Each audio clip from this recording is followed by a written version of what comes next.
O nosso convidado de hoje é Dr. Michel Temer, ex-presidente da República. É um prazer tê-lo conosco. Prazer é todo meu, viu, José? Especialmente estar no seu programa e revê-lo, depois de algum tempo e acompanhando a sua trajetória formidável aqui no SIMP, né? Muito obrigado. A honra é nossa em recebê-lo. E, Dr. Michel, o senhor é um dos poucos homens que hoje pode falar no que é sentar naquela cadeira da presidência da República e os desafios. E nós queremos explorar esse conhecimento acumulado na nossa conversa. O Brasil, na sua avaliação, corre risco de uma crise institucional nesse momento? Eu não creio, viu, Joseph? Pelo seguinte, evidentemente a nossa experiência revela que só é possível uma crise institucional, digamos assim, que iria naturalmente caminhar para uma espécie de golpe de Estado, se as Forças Armadas estivessem dispostas a isso. E o que eu sei, acompanhei, convivi com as Forças Armadas é que eles são rigorosamente cumpridores da Constituição Federal. E a Constituição Federal estabelece um Estado participativo, um Estado chamado democrático de direito, de modo que, embora haja crise de natureza política, que digamos assim, é um grau menor do que a crise institucional. A institucional é entre as instituições. Sim. Isso não penso que venha a ocorrer de modo a permitir, digamos assim, uma espécie de golpe de Estado. Tenho absoluta convicção de que isso não acontecerá. Excelente notícia. Qual a sua avaliação, presidente, em relação à situação do Brasil, o quadro do Brasil? Bom, digamos, o quadro é um quadro de dificuldades políticas e econômicas, na verdade, sim, e basicamente derivada, Joseph, da pandemia, né? A pandemia, você percebeu que quando assumiu o governo do presidente Bolsonaro, eu verifiquei com muita alegria cívica, né, que ele deu sequência ao meu governo. Você veja, nós tivemos reformas fundamentais para o país. Só vou muito rapidamente recordar a questão do teto para os gastos públicos, a questão da modernização trabalhista, sim, a reforma do ensino médio, né? A queda da inflação e a queda dos juros, né? Em patamares razoáveis, né? Interessante, até ontem alguém me dizia o seguinte, que a queda dos juros, que vieram de 14,25% para 6,5% naquele prazo de 2 anos e meio do meu governo, representou uma economia referente aos juros da dívida pública de mais de 500 bilhões de reais. Imagine você, veja como é grave a história dos juros muito altos. São né? números fantásticos. Não é? Então, tudo isto vinha sendo, veja que o governo assumiu, continuou a reduzir os juros, não é? Votou a reforma da Previdência, que já havia sido, digamos, colocada e trabalhada no meu governo, aliás, com reconhecimento até do novo governo, e tudo isto foi fruto de uma teses ousadas, né? É interessante, até eu conto a você, que num dado momento, na reunião do Conselho de Desenvolvimento Econômico e Social, um dos integrantes pediu a palavra, logo no começo do meu governo, e disse: presidente, aproveite a sua impopularidade e faça o que o Brasil precisa.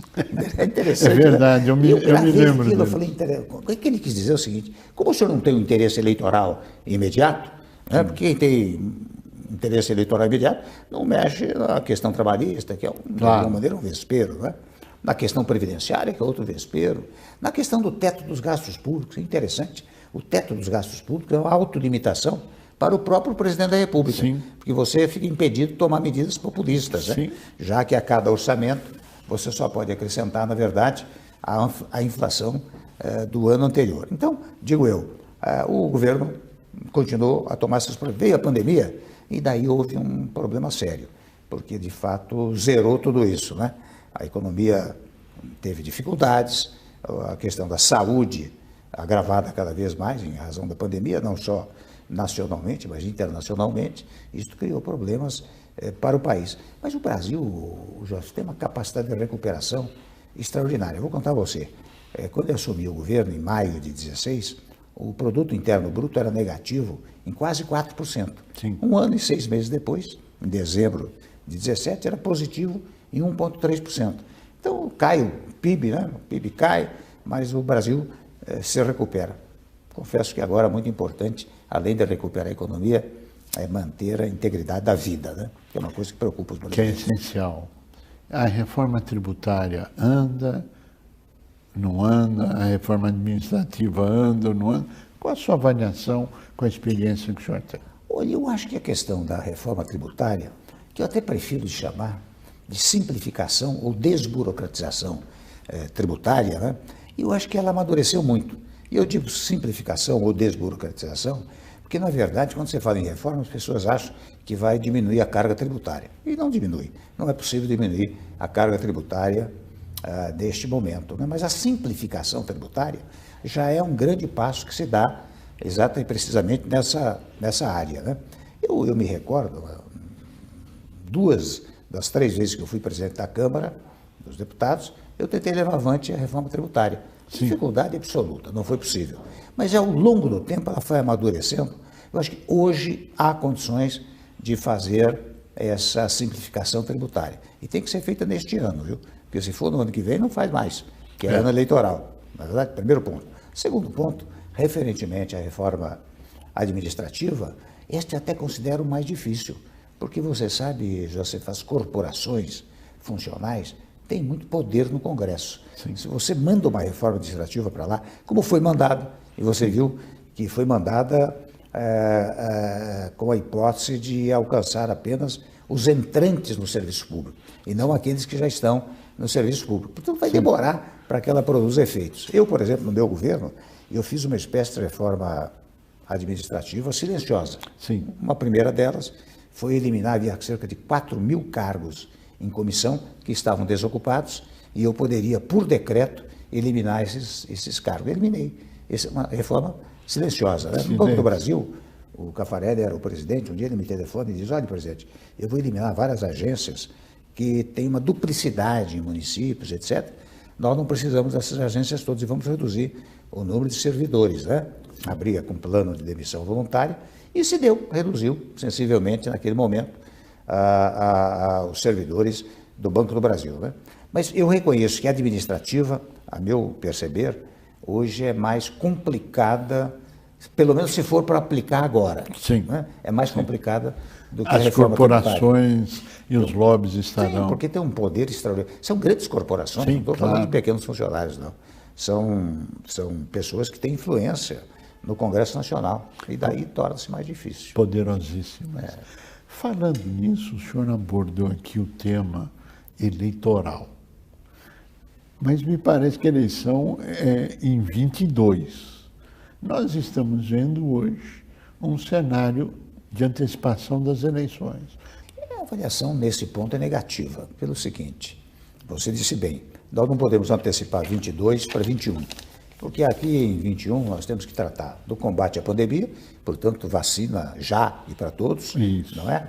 E, em segundo lugar, continuar a recuperar a economia. É fundamental recuperar a economia. Este deve ser o plano, o trajeto para o ano de 2021. Ora bem, se você antecipa a questão eleitoral para 2021, você tumultua essa recuperação que tem que dar-se precisamente neste ano 2021. Muitas vezes, quando eu digo isso, dizem: mas os candidatos já estão aí, a imprensa noticia. Muito bem, a imprensa noticiar a candidatura é razoável. Fulano pode ser candidato, Beltrano pode ser candidato. Há uma via mais radical, postula-se uma via mais moderada, até aí tudo bem. O grave é o candidato lançar-se agora e fazer campanha agora. Isso é que é grave, né? Sim. Porque é uma falta de interesse pelo Brasil, né? Eu acho que isso tem que ficar para 22 e veja, eu digo isso com a maior tranquilidade, porque a campanha eleitoral hoje tem 45 dias. Ou seja, imagine você, o candidato a presidente, o candidato aos governadores, eles serão lançados em final de agosto, ou começo de setembro do ano que vem. Portanto, falta ainda 1 ano e 5, 6 meses pela frente, né? Sim. Eu penso que antecipar a disputa eleitoral não é útil para o país. Falar em útil para o país, me parece que haverá um lançamento agora em agosto de uma contribuição sua para o país ou de seu partido. Nós podemos falar um pouquinho sobre isso? Há tempos atrás, eu fui instado, em face de termos produzido a Fundação Ulisses Guimarães, Sim. do MDB, né? No meu tempo, produziu a chamada Ponte para o Futuro, que naquela oportunidade foi produzida precisamente, eu era vice-presidente, precisamente para ajudar o governo. Sim. Mas eu reconheço que naquela oportunidade considerou-se aquele gesto como um gesto meio de oposição. Como é que o vice-presidente conduz uma coisa dessas, né? Estava lá o Moreira Franco, na fundação, né? Ulisses Guimarães, mas era uma colaboração com o país. Tanto isso é verdade, que quando se deu o impedimento da senhora ex-presidente, nós aplicamos o que estava lá na ponte para o futuro. Daí as reformas, daí a queda da inflação, daí a recuperação do PIB, daí a queda dos juros, da taxa Selic, né? E agora, neste momento, eu vejo muita gente, viu, Joseph, falando em candidaturas. Você veja que nós acabamos de falar em eleições. Por quê? Porque o clima é um clima de candidaturas e não um clima de planos para o país. Sim. Não falo daqueles planos quilométricos, né, 500 páginas, não. São 20, 25 páginas, onde você diz, em educação, importante fazer isso, na economia é isso, transportes é isso, na saúde é isso, né? Entendeu? Como fizemos com a Ponte para o Futuro. Então, nós resolvemos, na Fundação Ulisses Guimarães, eu instado a isso, porque eu estou um pouco, naturalmente, fora da política, né? Mas instado por vários amigos e aqueles que fazem sugestões, né? Nós resolvemos apresentar um plano de colaboração com o país, não é um plano eleitoral. Sim. Talvez em final de agosto, talvez consigamos trazer a público as principais propostas da Fundação Ulisses Guimarães e do MDB. Não é? Volto a dizer, será um plano para o país. Se o governo atual quiser, ele pega lá as sugestões que vamos a fazer e aplica. Não é? Uma colaboração que eu acho fundamental para o país, até para sair dessa mesmice de só candidato ou candidatura, sem existência de um plano determinado. Né? O Brasil, o mundo e a Covid. Como é que o senhor vê esse encaixe? Existe a necessidade dessa integração, não? E a atuação do Brasil nesse contexto? Você disse bem, né? Não é um problema só do Brasil. Não. É um problema, lamentavelmente, do mundo hoje. Né? Mas nós aqui, veja, nós passamos dos 450 mil óbitos, né? Uma coisa triste para o Brasil. É uma guerra, né? Triste. Mais mortes do que num conflito armado, talvez, né?